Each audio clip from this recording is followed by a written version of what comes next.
बोलो जयकारा बोल मेरे श्री गुरु महाराज की जय। बोलो साचे दरबार की जय। बोलो श्री सतगुरुदेव भगवान की जय। गुरुमुखों, आज इस दुनिया में हर एक मनुष्य दुखी है। इस दुख का कारण क्या है? जैसा कि हमें पता है कि शांति ना तो इंद्रियों द्वारा प्राप्त सुख है और ना ही भविष्य की मिथ्या आशा का कोई कल्पनात्मक विचार है, अपितु भौतिक जगत के सभी सुख ऐश्वर्यों से परे यह अपने मन का एक निश्चयात्मक अनुभव है। मानसिक शांति की इच्छा तो प्रत्येक मानव में है, परंतु जो पूर्ण महापुरुषों की शरण में आ गया है, ऐसा कोई भाग्यशाली जीव ही इसका अनुभव कर सकता है। हम दुख, शोक तथा कष्ट आदि मनुष्य को क्यों आते हैं, अर्थात इनका कारण क्या है? आज हम इसी के बारे में सुनेंगे।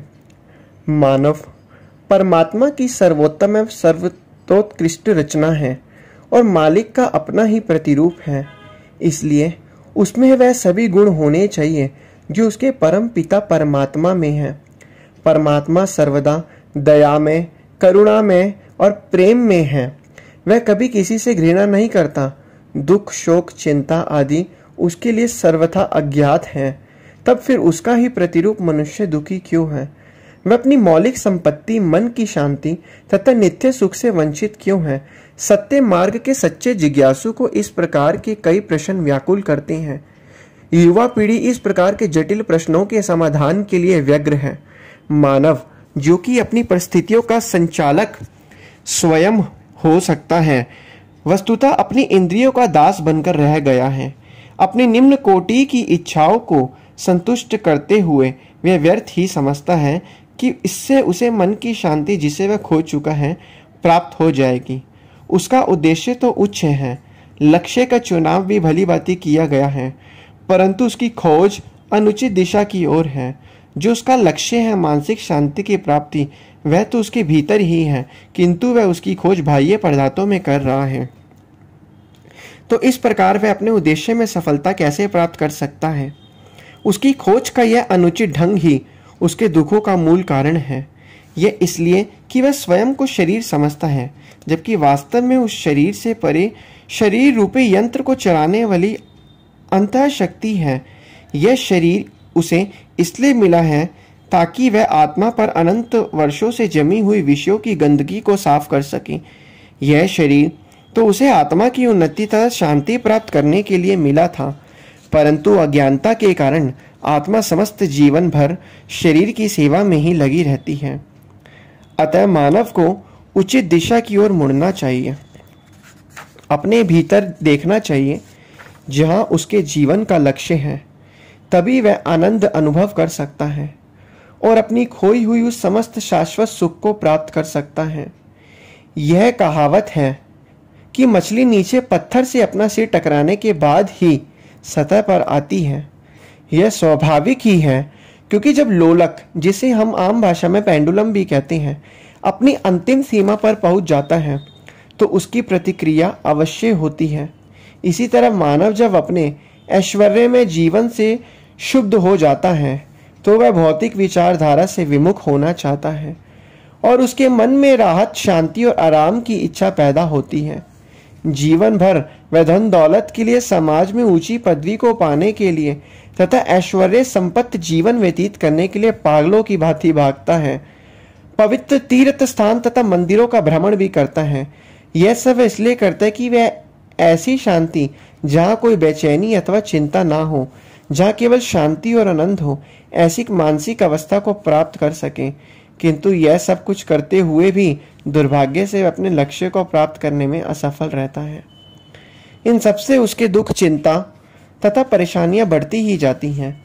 जितना अधिक वह नाम और शांत के पीछे भागता है, उतना ही अधिक मानसिक अशांति अनुभव करता है और इससे उसकी समस्याएं बढ़ती ही जाती हैं और वह बेचारा असमंजस में पड़ जाता है कि वह कैसे इन सामाजिक जिम्मेदारियों के जाल से मुक्त हो सके।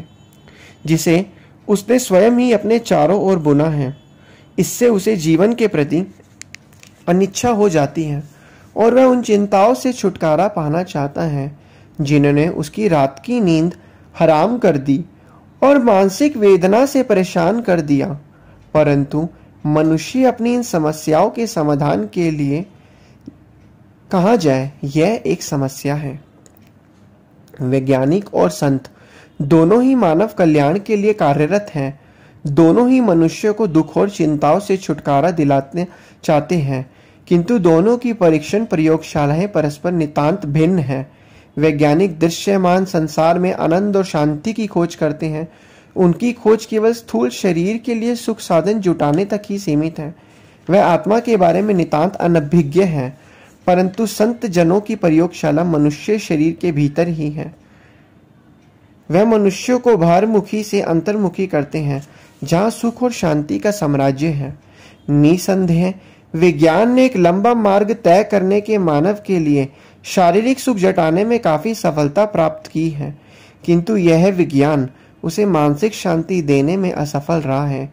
विज्ञान की भौतिक क्षेत्र में हुई प्रगति निश्चय ही प्रशंसनीय है। मनुष्यों को शारीरिक रोग उतना ही सताते जितना कि मानसिक दुख, क्योंकि औषधि विज्ञान की खोज में उन्नति के कारण शारीरिक रोगों की समस्या काफी सीमा तक कम हो गई है। दुख और चिंता तो उसके जीवन के अंग बन गए हैं। प्रत्येक व्यक्ति के पास शारीरिक, मानसिक या वैचारिक व्यथा बिना बुलाए ही आ जाती है। इस संसार में हमारे चाहे या प्रयत्न किए बिना कुछ भी प्राप्त नहीं होता। जाने या अनजाने में हम जो भी कुछ प्राप्त करते हैं उसका प्रयत्न हमने अवश्य किया होता है। यह दुख भी स्वयं मांगने पर ही हमें प्राप्त होते हैं, भले इसका हमें आभास नहीं होता, क्योंकि अनजाने में ही हम ऐसी मांग पर बैठते हैं जिसकी प्राप्ति दुख का कारण बन जाती है। वास्तव में हम प्रकृति के नियमों का उल्लंघन करके ही दुख प्राप्त करते हैं। उस सर्वशक्तिमान ने तो हमें संसार में इसलिए भेजा है ताकि हम उसके साथ एक रूप हो सकें, उसी में एकीकृत होकर उसे जान सकें और आवागमन के चक्कर से मुक्त हो सकें। लेकिन हमने इस ओर तनिक भी ध्यान नहीं दिया। तो गुरुमुखों, हमारे दुखों के कारण का यही एकमात्र है कि हम चीजों को वहीं पर ढूंढ रहे हैं जहां पर वो चीजें हैं ही नहीं। तो इंसान अपनी दिशा को भटका हुआ है, इसी कारण वो दुखों से परेशान है। बोलो जयकारा बोल मेरे श्री गुरु महाराज की जय। बोलो साचे दरबार की जय। बोलो श्री सतगुरुदेव भगवान की जय।